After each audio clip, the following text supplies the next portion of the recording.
अवैध दारू विक्री तसेच गावठी दारू तयार करून विक्री करणाऱ्यांच्या विरोधात कठोर कारवाई करण्याचे आदेश अमरावती ग्रामीण जिल्हा पोलीस प्रशासनाने दिलेत। दर्यापूर पोलिसांनी यानंतर मोठी कारवाई केली आहे। दर्यापूर तालुक्यातील आमला येथील पारधी बेड्यावर अवैधरित्या गावठी दारू तयार केली जात असल्याची गुप्त माहिती पोलिसांना प्राप्त झाली होती आणि या माहितीच्या आधारे पोलिसांनी अचानक धाड टाकली।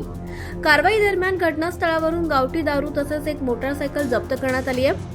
या कारवाईत पोलिसांनी एकूण 1,15,500 रुपयांचा मुद्देमाल हस्तगत केलाय। धाडी दरम्यान आरोपी उमेश चव्हाण हा घटनास्थळावरून फरार झाला होता, मात्र पोलिसांनी त्याचा शोध घेऊन त्याला अटक केली आहे।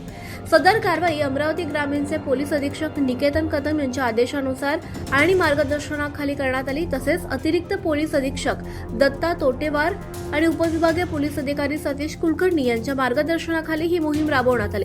या कारवाईमध्ये पोलीस कर्मचारी राजू चौधरी, महेंद्र तायडे, शिवपाल डाबेराव, सुचिता किरसान, अमित वानखडे आणि पवन पवार यांनी सहभाग घेतला।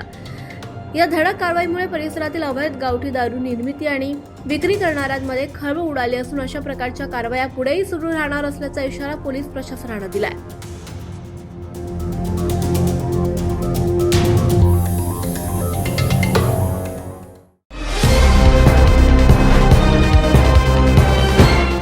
पाहत रहा फक्त जनविकास न्यूज, सत्य, संघर्ष आणि जनतेचा विश्वास।